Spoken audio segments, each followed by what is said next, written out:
gagawa po tayo ng chicken curry. With, konti lang kasi kay Sam lang po. No? Si Sam po kasi ay masakit ang ngipin. So, oh. Magulo po kasi bukas aalis kami ng maaga. Inaayos na po namin yung mga dadalhin. Papunta po kami kay Mama and Dada. Yan. So, we need, tawag po nila dito is igiyet. That's only chicken breast na po. Chicken breast lang yan, ha? Hiniwa-hiwa. Tapos, binibenta nila yan ng 5 euro. Pero chicken breast lang po yan. Minsan, bili ka na lang chicken breast, tapos hiwain mo na lang na po. So, kasi mahal po dito yung kilo ng chicken breast. Siguro mga 18 or 20 gano'n ng isang kilo. Depende po kasi kung ano siya, depende kung paano siya pinalaki. Ganun po yung dito ng mga animals na naka-cage, yung animals na naka-free lang sila. So, mas mahal po po ganun. Tapos yung mga pinapakain. Yan. Pero dito po puro ano sila, may grains na po. Medyo maigpit po kasi yung fans sa ganyan. Tapos kung organic, lahat yan po ay mas malaki pagka mga ganyan-ganyan. Yan. Lagyan natin ng garlic.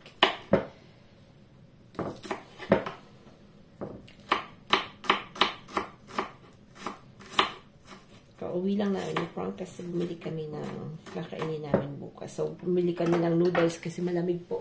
Maulan po tomorrow. Yan. Dito we need a pan. Yan. Papinitin na natin. Yan. Lagyan natin ng oil olive. Medyo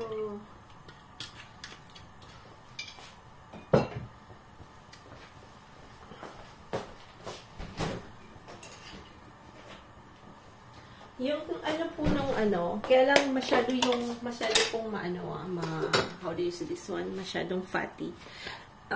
Excuse me. Uy. Yung mga Indian cuisine, you use a lot of butter na po. Ayan. Mahilig sila sa butter. Ayaw nang gumana ng aking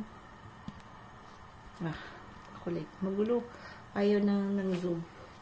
So, lalagyan natin ng konting butter.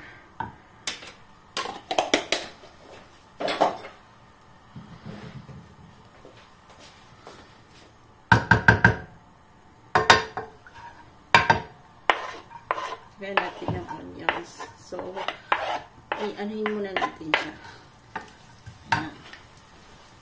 Iwain ko lang itong ano.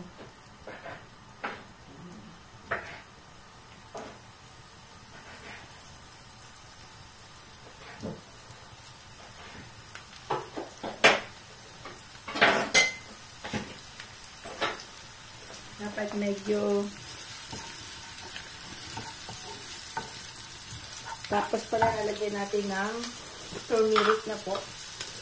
So, konting turmeric. Curcuma. Ako nilalagay ko sa ganyan kasi ayan, mas umaano yung bango niya pag nilalagay nyo na po. Yan po yung mga nagpapakulay ng mga lutuin ng mga nasa India na po. Marami pong, kasi yan ay curry. Dahil pong nilalagay nilang different kinds of spices na po. So, hindi yung food color. Bali spice. Spice po talaga.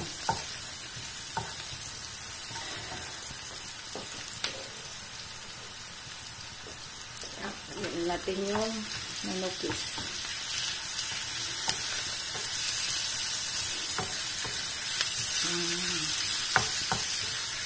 Ngayon po sa curry chicken. Nalagyan natin yan ng patatas. Medyo i-ano lang natin. Nalagyan natin ng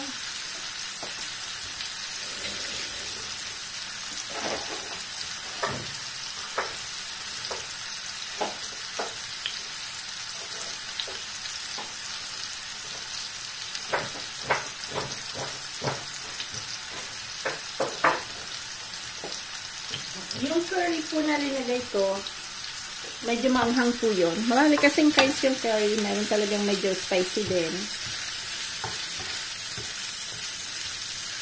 Ang bango. Ang bango po siya. Ito. Ayan. Tapos lalagyan ko po ng ito po yung patatas ng ating order na po. So, maliliit lang siya. Sobrang liit. Ayan.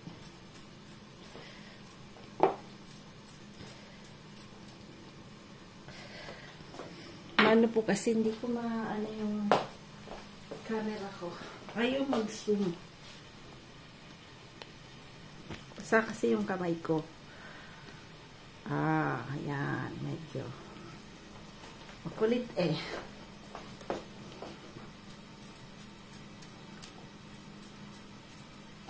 Paubos na kasi nag-mash potato si Frank. Hinalo niya po yung kamote at yung patatas ng mashed potato. Nahilig po kasi siya sa mashed potato na po.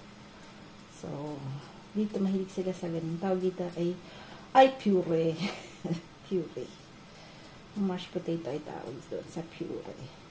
Pagka nag-roast chicken po sila, yun po yung pinapartner nila. Kasi, yung potato is part of French, mahilig po sila sa patatas. Parang sa meal nila talagang parating may patatas din. Mahilig po sila sa patatas. Kung tayo ay rice, sila po ay more on potato. Ewan ko yung ibang European country, no? Like, England, hindi ko po alam kung ano yung nila sa food. Yung parang laging nasa table na po. Lalo na pa sa north of France, no? Mahilig po talaga sila sa patatas. So,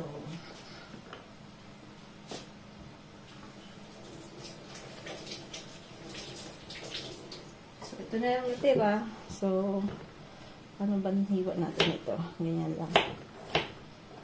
Parang i-paglalas natin yun. Hindi naman masyadong maliit. Medyo matagal kasi itong maluto, no? Patatas.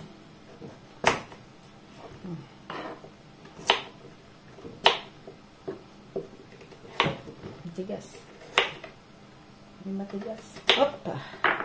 So, lalagay na natin dito. Yan, tinakpan ko. Uy, ayaw na. Oop! Mahulog. Wait, ang nangyari dito. Nag-ano siya. Wait. Sarap pumutok to.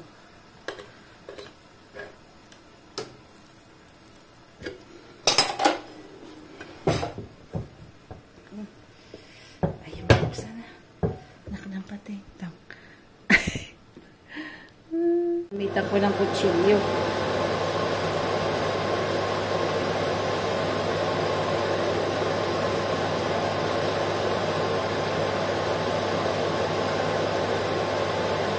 Yung patatas.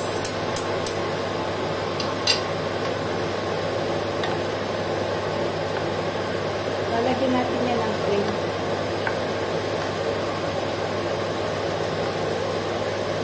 Parang kulang yung puree, no? Lalagyan natin.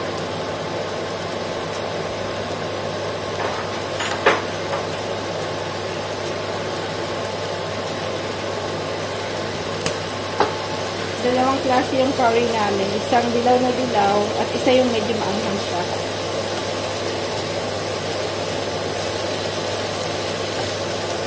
Lalagyan natin ng konting chicken cube na pa.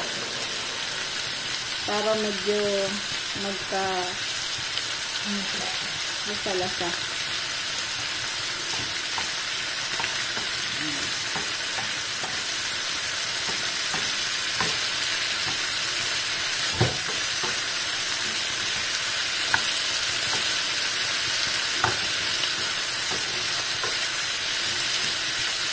Lalagyan natin ng konting water. Very little lang.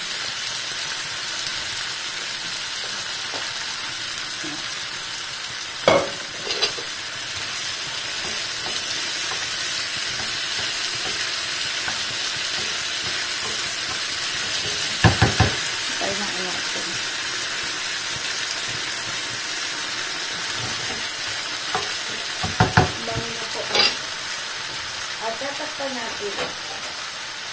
Ang takpan.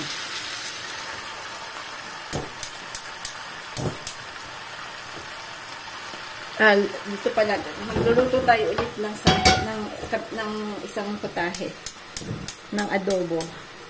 Adobong atay. Ayan. Dito naman sa kabila.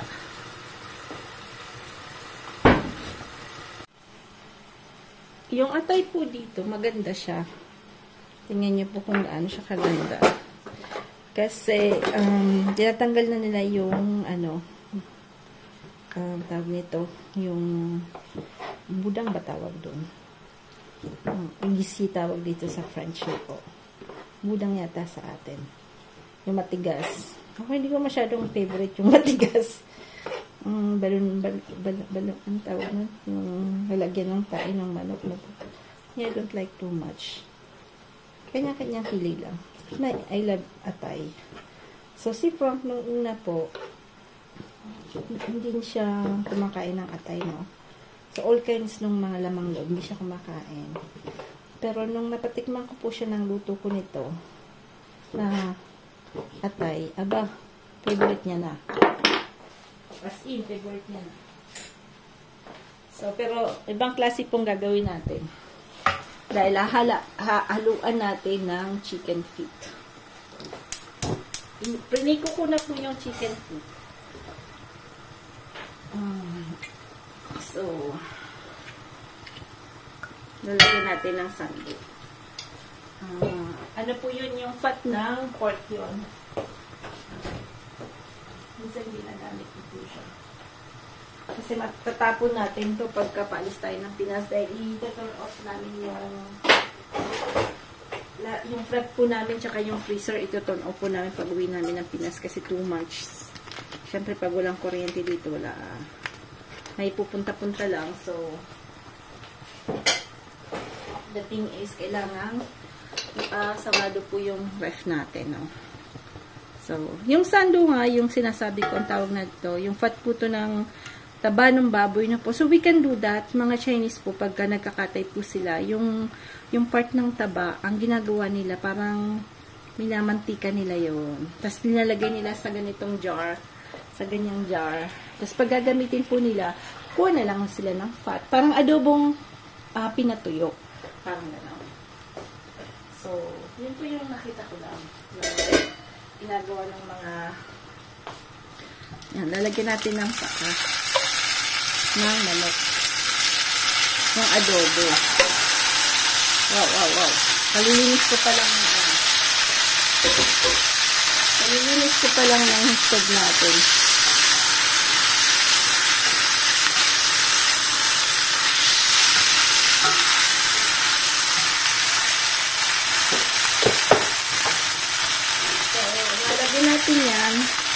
Lalagyan natin ng konting asukal. Para magka-caramelize siya.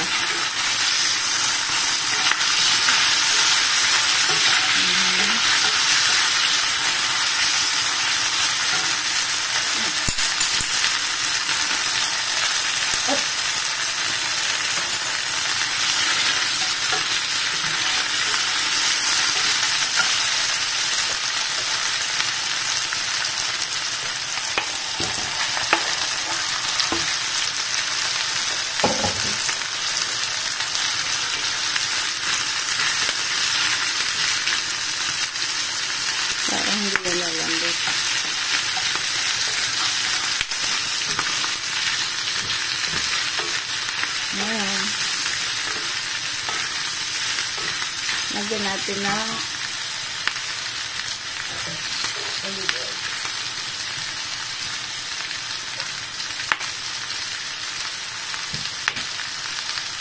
At ng garlic.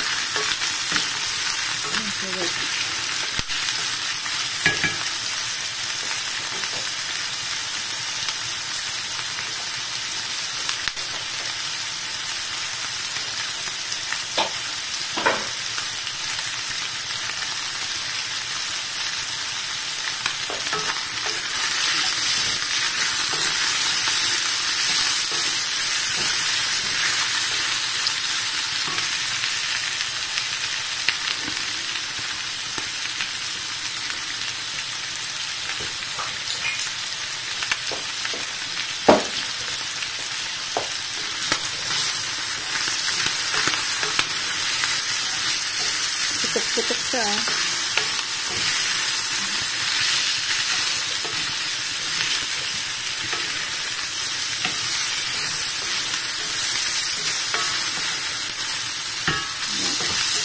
Adobo lang siya.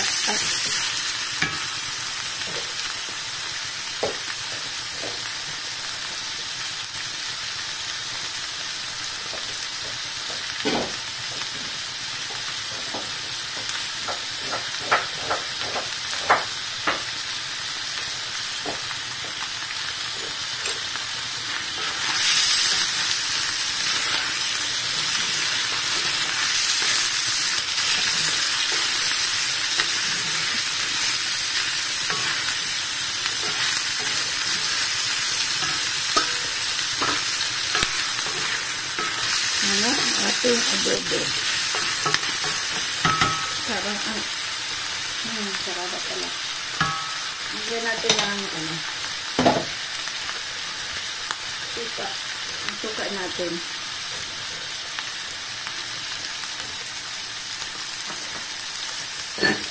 Kabila.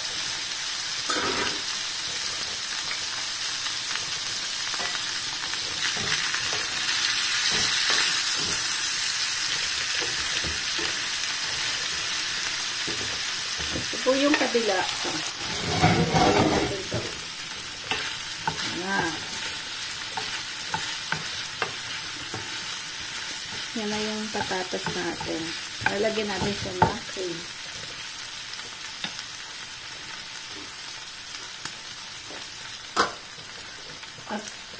Siya ng cream na po. Yan po yung mag.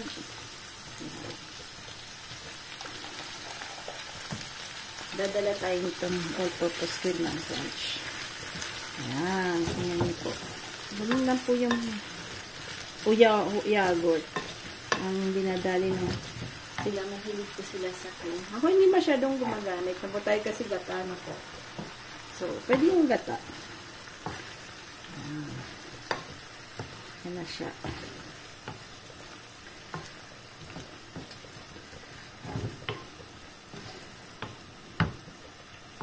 Sus pa lang. Matabang na konti. Nalagyan natin ng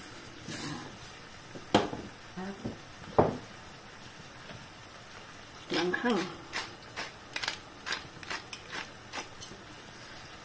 So, ayan na. Ayan na yung chicken curry natin na madalian. Quick chicken curry.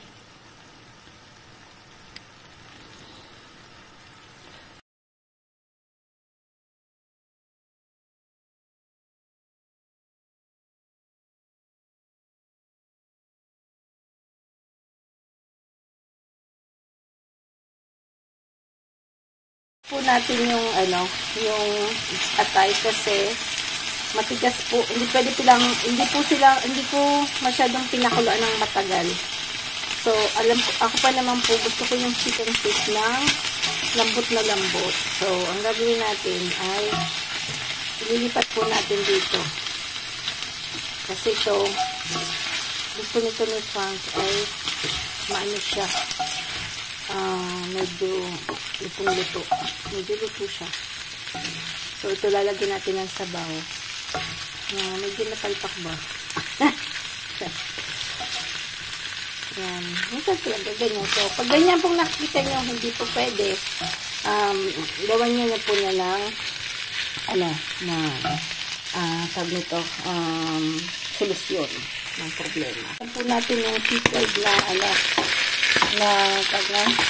pumuputok lang siya. Ito. Lalagay natin. Yan lang po gusto nyo Frank na. Lalagyan din natin ng toyo.